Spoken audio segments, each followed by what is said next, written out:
to Ohio State for my undergrad. I started off in engineering physics for my first year. But I decided I like the versatility and application of chemical engineering. So I switched over to that my second year. As a sophomore, I did a couple different research things as an undergrad, although nothing too in depth. Since I kind of bounced around a little bit between like one sort of like blood-based lab my sophomore year, and then I went to mechanical engineering research project my junior year through this program called OhioMod, and that's pretty cool. And then I worked my side. Yeah, go ahead. Okay, and then my senior year I worked with my physical chemistry professor on a project with infrared spectroscopy, and that was the project that I ended up graduating with, like research distinction in chemistry. But anyway, I decided I wanted to jump right into grad school after that. So Chuck, looks like you are already graduated, right? So I actually defend in a couple weeks. That's the plan. Okay. Got it. Yeah, go ahead. Yeah, I was wondering about that because, I still don't know if it'll be in person yet or if it'll be virtually. Like, one of my friends is later, next week, and his will be virtual, but I'll figure that out later, though. I think most of the defense these days are being virtual. Yeah. Okay, got it. So let me ask you. I looked at your profile and I looked at the job description in this company. Why you think you are a good candidate for this particular position? Looking at the basic qualification and the desired qualification, what attracts you to this particular position?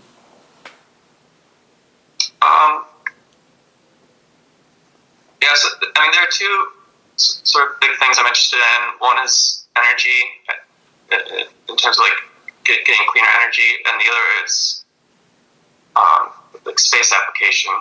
And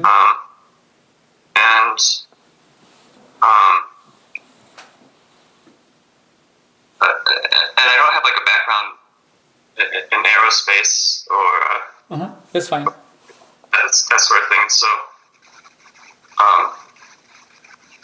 for me, I sort of viewed it as a way of trying to creatively apply chemical engineering. I suppose in the background too. No, what I'm saying is this. That's a fair point, though. Sorry. No, I'm asking you specifically in relation to this position on metrology.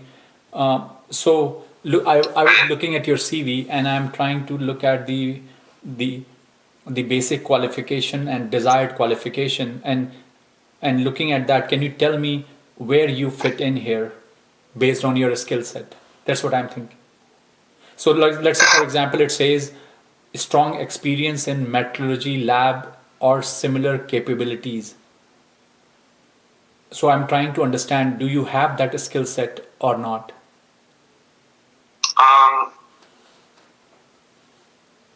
Yeah, go ahead.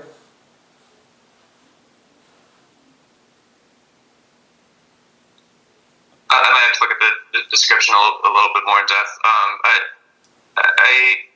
I thought the position was more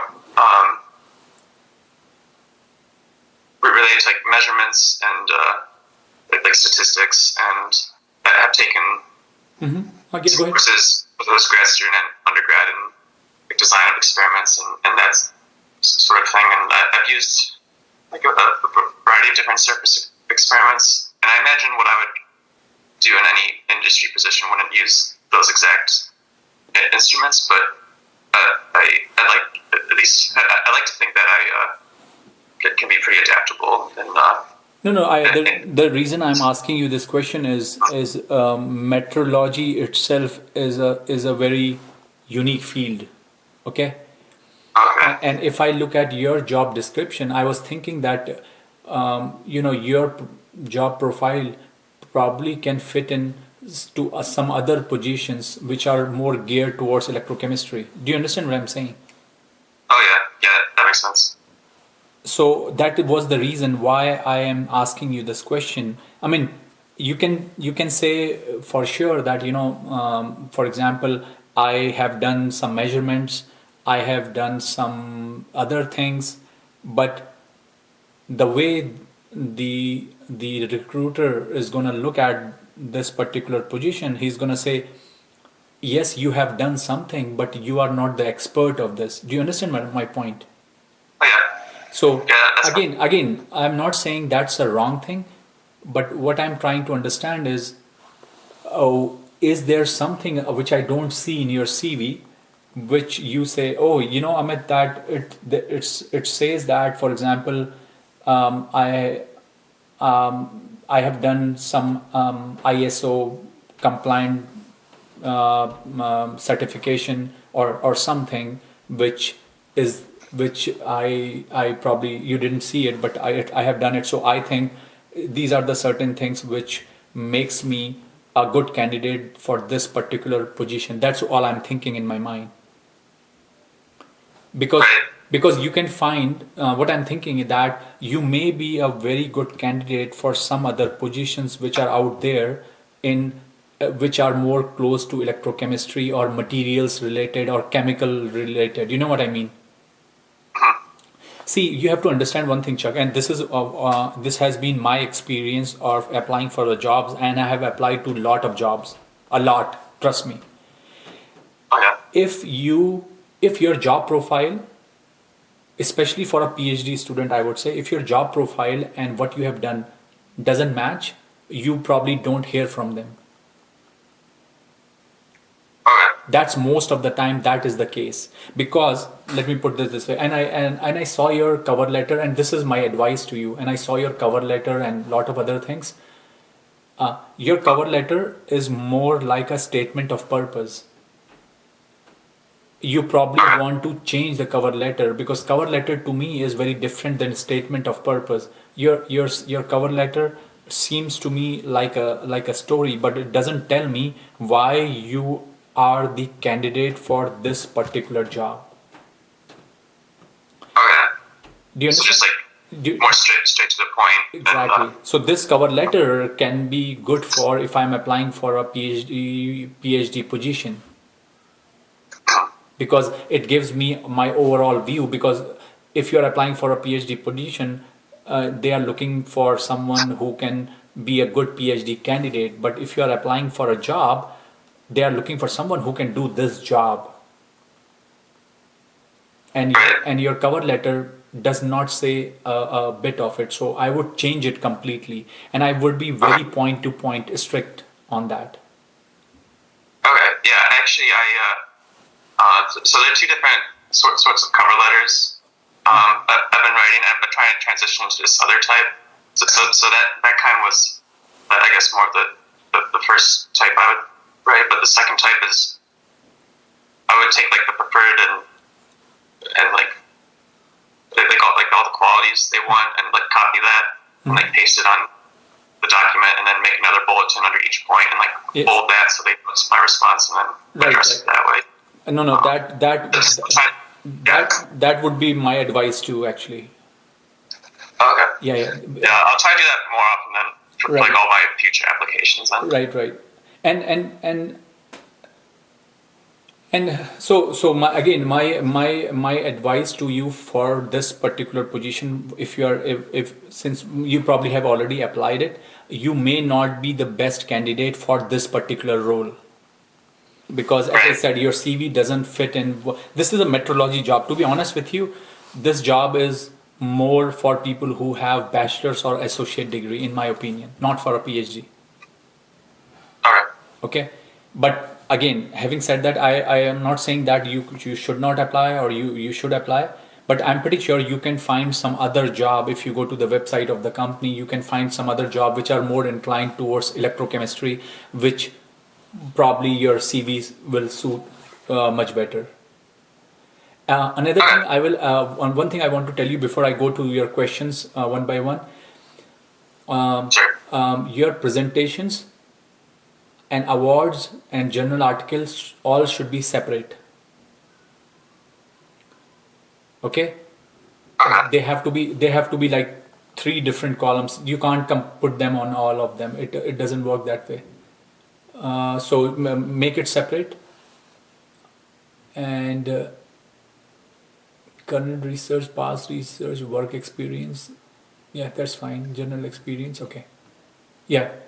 So my only advice, another thing my advice would be is put 2 other columns where you say skill set, and you can say software skill set. And remember, if you look at this job profile, it says that like proficiency using MS Office suite. So you can write that over there. So in your software skills, you can write all the software that you have some sort of a level of proficiency, whether it's MS Office or whatever it is. Okay. And then you can make another column, and then you say laboratory skills, where you can add all the equipments that you have used, whether it's SEM, TEM, flow analyzer, DLS or XPS or anything. Okay, you can put on put on that, and leadership. That's I think like the software skill set probably wouldn't be as large as the laboratory skills. Like there might be like a but that doesn't matter. You just write something. Yeah, it doesn't matter, because you are more, and any chemical engineer will be more as an experimentalist, right? So it doesn't matter. So okay, so let's go through your questions now. So again, going back to some of these things, I would say number 1 is you have to work on your CV, change certain things like these presentations, awards, journal article, put them a separate column, and also your skill set. And number 2, I would say for your cover letter, be very specific to the job profile. Okay. So these are two of my advice for this particular, or for any role for that matter. Great. Do you think for the presentations, awards, articles, they should be in like 3 columns, or just like separate? Separate. Okay. Not columns. And maybe articles in the top, and then.